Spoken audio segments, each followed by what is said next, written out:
Saúdo a todos com a paz do Senhor. Eu convido para vocês cantarem comigo Plena Paz, o hino número 3 da nossa harpa cristã. Plena paz e santo gozo tenho em ti, ó meu Jesus, pois eu creio em tua morte sobre a cruz. No Senhor só confiando, neste mundo viverei, entoando aleluias ao meu Rei. Oh, glória, meu Jesus, pois é digno de louvor, é meu Rei, meu bom pastor e meu Senhor. Como os anjos que o louvam, eu também o louvarei, entoando aleluias ao meu Rei. O amor de Jesus Cristo é muito grande para mim, pois tua graça me encheu de amor sem fim. Meu Jesus foi para a glória, mas um dia o verei, entoando aleluias ao meu Rei. Oh, glória, meu Jesus, pois é digno de louvor, é meu Rei, meu bom pastor e meu Senhor. Como os anjos que o louvam, eu também o louvarei, entoando aleluias ao meu Rei. Este mundo não deseja tão bondoso Salvador, não sabendo agradecer seu grande amor. Eu, porém, estou gozando do favor da sua lei, entoando aleluias ao meu Rei. Oh, glória, meu Jesus, pois é digno de louvor, é meu Rei, meu bom pastor e meu Senhor. Como os anjos que o louvam, eu também o louvarei, entoando aleluias ao meu Rei. Quando o povo israelita com Jesus se consertar, dando glória ao seu nome sem cessar, neste tempo céu e terra hão de ser a mesma grei, entoando aleluias ao meu Rei. Oh, glória, meu Jesus, pois é digno de louvor, é meu Rei, meu bom pastor e meu Senhor. Como os anjos que o louvam, eu também o louvarei, entoando aleluias ao meu Rei. A paz do Senhor a todos, irmãos. Hoje, 5 de abril de 2020, estamos iniciando o nosso segundo trimestre do ano 2020 com a temática da nossa lição bíblica, que fala da epístola de Paulo escrevendo aos Efésios. A nossa lição de hoje tem o título Carta aos Efésios, Saudação e Destinatários. Essa lição é comentada pelo nosso pastor Douglas Batista, é o comentarista da nossa lição. O texto áureo da nossa lição de hoje, ela fala: a vós, graça e paz da parte de Deus nosso Pai e do Senhor Jesus Cristo. Está lá no Efésios capítulo 1, verso 2. Hoje também nós poderemos considerar um dia especial, porque é proclamado em todo o território nacional um jejum nacional em prol da nossa nação devido, né, ao coronavírus, né, o Covid-19, que tem sido um problema não só de caráter nacional, mas mundial, e também esse jejum em prol do nosso presidente e de todas as autoridades constituídas, para que Deus possa nos abençoar e possa tirar esse mal do mundo e também da nossa nação. Então esse é um dia muito especial. Todos estão envolvidos, todos os evangélicos de uma forma geral estão envolvidos nesse propósito, e cremos que Deus, como Ele tem o controle de todas as coisas e Ele está no controle, Ele vai resolver e solucionar esse grande problema que nós estamos enfrentando, em nome de Jesus. A nossa lição, ela traz um objetivo geral, que é mostrar o propósito divino da Epístola aos Efésios. Esta lição, ela mostra alguns objetivos específicos, que são 3: apresentar a autoria da Epístola, identificar a quem foi dirigida a Epístola aos Efésios e aplicar o propósito da escrita e a mensagem contida nessa epístola. Essa epístola aos Efésios, ela é denominada também como a coroa dos escritos de Paulo e também chamada a rainha das epístolas, porque ela é uma epístola muito especial. Essa epístola ela foi escrita por Paulo quando ele estava em Roma. Ele estava preso, ele esteve em Roma preso por 2 anos, né? Era uma prisão domiciliar, e lá ele, por ser uma prisão domiciliar, ele recebia algumas visitas. Ele tem esse privilégio de receber visitas, como Timóteo, né? E alguns outros irmãos apóstolos que tiveram visitando o apóstolo Paulo. Ele não somente escreveu a Epístola aos Efésios nesta prisão, mas também ele escreveu Efésios, Filipenses, Colossenses e Filemão. A autoria dessa carta é o próprio Paulo, né? Conforme o costume da época, o autor, ele inicia a carta declarando sua identidade: Paulo, apóstolo de Cristo. O livro de Atos menciona que ele se chama Saulo, é o seu nome hebraico, né? É possível que seja uma homenagem ao primeiro rei, que se chamava Saul, rei de Israel. Mas também ele tinha um nome romano, né, que era chamado Paulo. E ele costumava, né, em suas epístolas, se apresentar como Paulo, né, até porque ele é denominado o apóstolo dos gentios, né? Então ele sempre se apresentava como Paulo, né? Saulo tem um significado interessante, que significa solicitado, e Paulo significa pequeno, né? Era o seu nome romano. Então observamos que Paulo ele tinha 2 nacionalidades, né? A nacionalidade hebraica e a nacionalidade romana. Também nessa epístola a gente observa a assinatura, né, do apóstolo. O apóstolo Paulo escreveu 13 cartas, né? E essas cartas, né, de sua autoria, né, ele se identifica como Paulo e nunca como Saulo, né? É provável que isso ocorresse, né, porque ele achava mais apropriado usar o seu nome Paulo para evangelizar, né, aos gentios, até porque ele é denominado do apóstolo dos gentios, né? Um outro detalhe relevante é a reivindicação da sua autoria apostólica da epístola. Ele faz uma ressalva, né?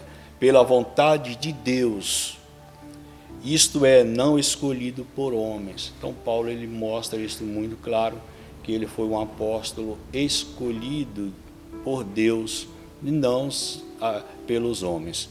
E ele se destacava como um apóstolo dos gentios. uma epístola na prisão. A epístola foi escrita no período de Paulo na prisão. Ele se encontrava preso, né? Ele ficou preso 2 anos, né? Ele esteve preso anteriormente na cidade de Cesareia, também ele passou um período de 2 anos, mas é possível que essa carta, né, ela foi escrita nessa prisão em Roma, prisão domiciliar, e a data dessa escrita foi aproximadamente entre o ano 60 e 62 depois de Cristo, né? E tendo Tíquico como o portador dessa carta, né? E possivelmente também ele levou a carta aos Colossenses e a carta a Filemon. Nesse primeiro ponto, na síntese do nosso tópico da lição 1, o apóstolo Paulo é o autor da carta aos Efésios. A sua data de autoria se dá por volta do ano 61 ou 62, durante a sua prisão em Roma. Então fica bem explicado que essa carta foi escrita numa prisão em Roma e escrita por Paulo. O nosso segundo ponto, ele trata do destinatário, né? Destinatário. Foi escrito diretamente para os irmãos que moravam em Éfeso, né? Uma cidade muito próspera, cidade que foi fundada mais ou menos no ano 1050 antes de Cristo, e essa cidade ela se tornou um centro político, comercial e religioso da Ásia Menor, né? Hoje a atual Turquia. Era uma cidade litorânea, cujo porto desaguava no mar Egeu. A sua principal era pavimentar, as suas ruas principais eram pavimentadas em mármore com colunas trabalhadas em ambos os lados. Era considerada uma metrópole com cerca de 500 mil habitantes. Tinha o maior anfiteatro do mundo, e nesse anfiteatro dava para 25 mil pessoas sentadas, né? Então era um grande espaço, né? Havia esse espaço para 25 mil espectadores. Próximo dali ficava um estádio com a pista de corrida e arena onde ocorriam as lutas entre animais selvagens, como também entre homens e animais, né? A religiosidade em Efésio, essa cidade era uma cidade muito religiosa, porém era uma religião pagã, religião que tratava, se adorava a deuses, né, como a deusa Diana, né, a deusa da fertilidade. Então era uma cidade também, uma cidade turística, porque mediante essas vindas e idas, né, de pessoas, devido a essa grande religiosidade de Efésio, né, se tornava uma cidade religiosa, e havia uma grande comercialização de nichos, né, de ídolos de deuses, né, dessa cidade.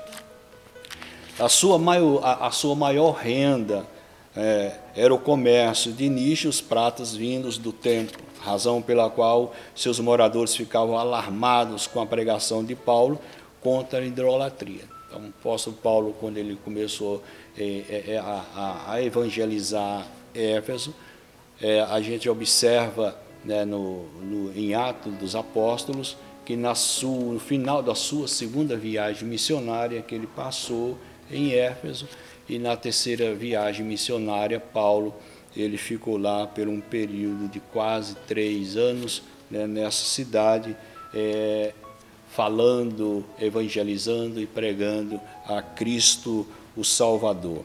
E isso trouxe àquelas pessoas, né, uma grande admiração ao apóstolo, porque ele pregava contra a idolatria daquela cidade. E o que acontecia? As pessoas aceitavam Jesus, e elas começavam, né, a destruir, né, todo aquele material que era oriundo da idolatria, né, os livros eles queimavam, né, então destruía os ídolos, e isso trouxe algumas dificuldades para o apóstolo Paulo, devido os comerciantes daquela cidade começarem a reclamar, né, e se opor à pregação de Paulo, porque as pessoas elas aceitavam a Cristo, elas mudavam, né, elas mudavam de vida, se tornavam novas criaturas em Cristo, se tornavam novas pessoas, pessoas regeneradas, e, portanto, elas destruíam aqueles ídolos, aquelas imagens, e as pessoas, né, os grandes comerciantes, né, eles viam que ali era um grande problema, porque eles estavam perdendo, né, o seu comércio, né, eles estavam perdendo os seus poderes aquisitivos, né, mediante aquela venda de produtos, né, que eram originários da idolatria. E óbvio que as pessoas aceitavam a Cristo, elas mudavam de vida, isso é natural. Aceitar a Cristo, ele muda de vida. As velhas coisas se passam, as velhas coisas ficam no passado, e a pessoa se torna uma nova criatura em Cristo. A igreja em Éfeso, o Paulo evangelizou essa cidade e seus arredores durante os 3 anos que ele passou nessa cidade. Quando Paulo chegou em Éfeso, o apóstolo encontrou 12 discípulos, os quais esses discípulos foram batizados nas águas e foram conduzidos a receber o batismo no Espírito Santo, né, por imposição de mãos pelo apóstolo Paulo. Em seguida, ele evangelizou os judeus na sinagoga por um espaço mais ou menos de 3 meses. E como alguns judeus se resistiram ao evangelho, voltou-se para os gentios pregando num salão alugado na escola de Tirano, né? Então, os próprios judeus eles começaram a se opor, né, à pregação, mas Paulo ele mudou, em vez de pregar nas sinagogas, ele foi pregar em um salão que possivelmente ele alugou, né, um salão que era denominado Escola de Tirano. Então ele começou e também em Éfeso apareceu e surgiram algumas pessoas conhecidas nas Sagradas Escrituras, no Novo Testamento, como Apolo, que ministrou e foi ali instruído por Priscila e Áquila. Timóteo também foi designado para pastorear a cidade de Éfeso, né? E segundo Irineu antes de Cristo, né, um dos bispos gregos do primeiro século, ele também denomina que o apóstolo João também liderou a igreja. Também o apóstolo São Paulo ele mostra, né, no 4º tópico do 2º ponto, a saudação epistolar. A saudação é a mais breve dentre todos os escritos de Paulo. Ele se dirige aos santos e fiéis em Cristo Jesus, isto é, aqueles que foram separados, consagrados para a propriedade exclusiva de Deus.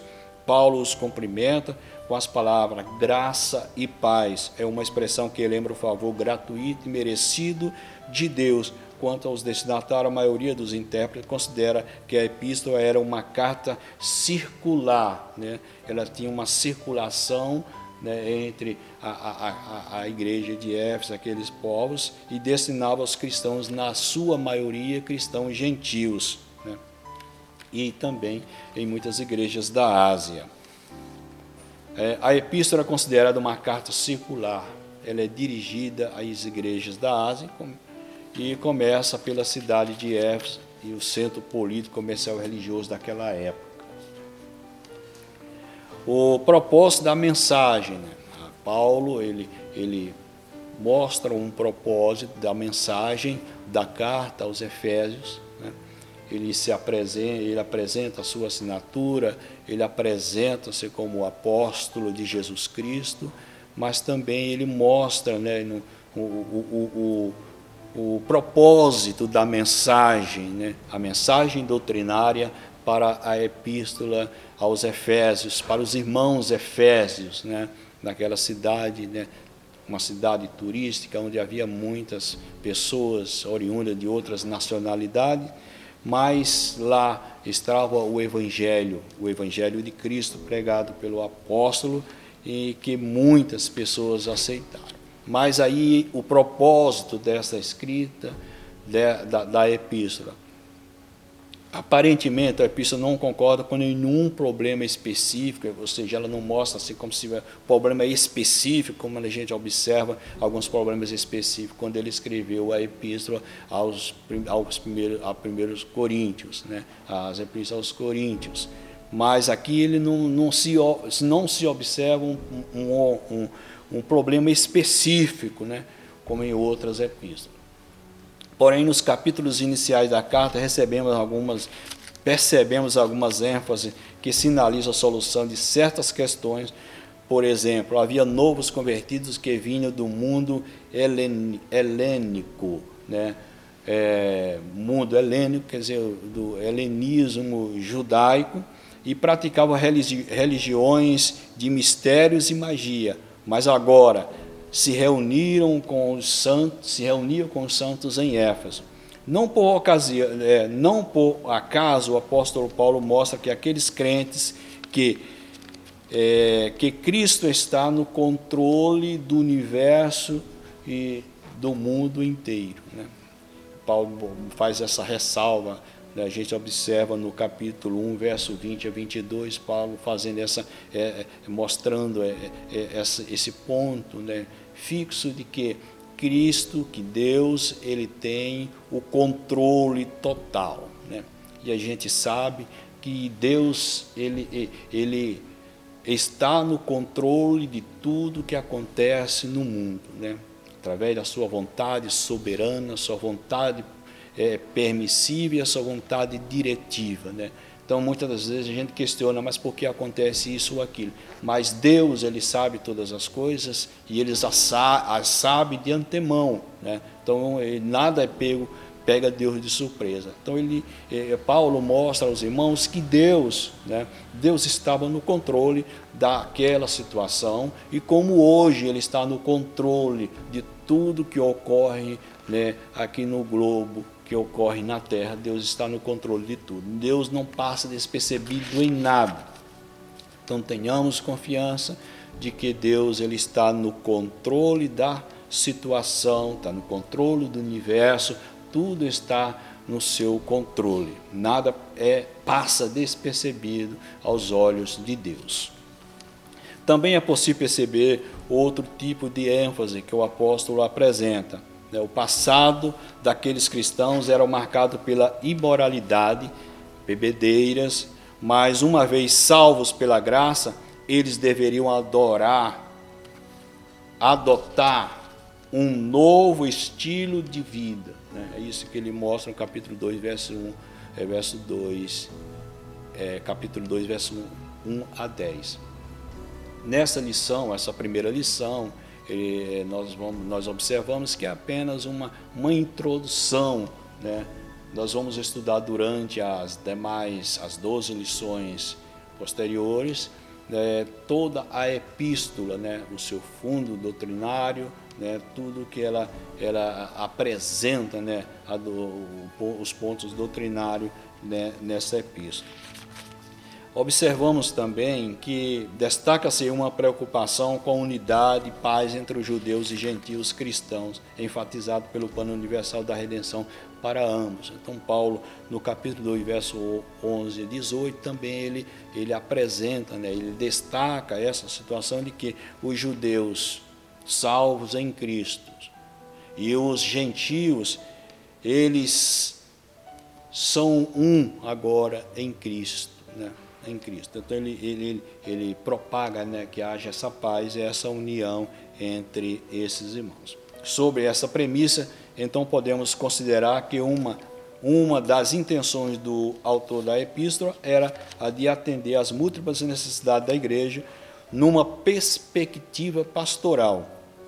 Por isso a carta é apontada por estudiosos como um tratado teológico sobre a igreja e o corpo de Cristo. A mensagem desta epístola, a mensagem de Efésios, gira em torno de duas temáticas: Jesus Cristo, a cabeça, a igreja, o corpo. Assim podemos classificar o desdobramento desses assuntos nos seguintes eixos temáticos.